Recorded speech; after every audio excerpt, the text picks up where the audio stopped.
హ్మ్. సాయం చేసేవాడు లేకపోయినా పనులు చెప్పేవాడు మాత్రం చాలామంది ఉంటారు. ఎందుకంటే నా పరిస్థితి అలానే ఉంది ఇప్పుడు. చూడండి, పొద్దున్నే వెళ్ళి తోటలోకి కాయలు కోసుకోవాలి, కాస్త కూస్తో పని ఉంటుంది చూసుకొని రావాలి. వచ్చిన కాడ నుంచి ఈ ఉద్యోగం సరిపోయింది ఈరోజు. ఇంకా అప్పుడే ఎక్కడైందండి, అవ్వలేదు. ఎవరన్నా ఇంటికి వచ్చారనుకోండి, ఇల్లు ఎలా ఉంటే ఏమనుకుంటారు? ఓ దీనికి చాలా బద్ధకం కావాల్సి, బరువు, ఇల్లంతా ఇలా బూజు దుమ్ముతో నిండిపోయింది అని చెప్పి అనుకుంటారు. కానీ మనం చేసే కష్టం గురించి ఆలోచించరు కదండి.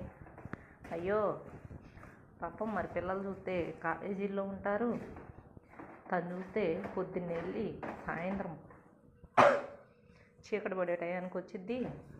పాపం ఎలా చేసుకునిద్దిరే అనుకోరు కదండి. ఎవరి కష్టం వాళ్ళదేనండి, ఏం చేస్తాం. నాకైతే ఇప్పుడు ఇంకొకటి అనిపిస్తుందండి, అనవసరంగా పురుగుడిసి లాంటిది కట్టుకున్నా పోయేదే, అఫీషియల్కి కట్టుకోవడం కూడా అనవసరం అనిపిస్తుందండి. ఈ దుమ్ము తులపలేక నెల అవుతుందండి, దీని అమ్మ కడుపు చల్లకుండా అప్పుడే దుమ్ము పట్టేసిందండి.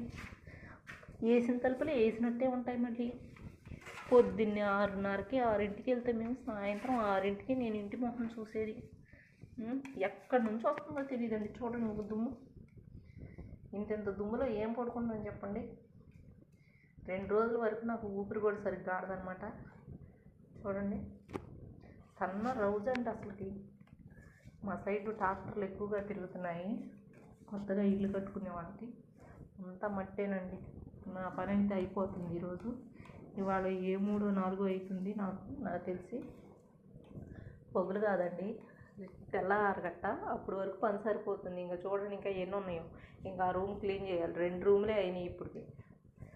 ఆయాసం కూడా వచ్చేస్తుంది అప్పుడే.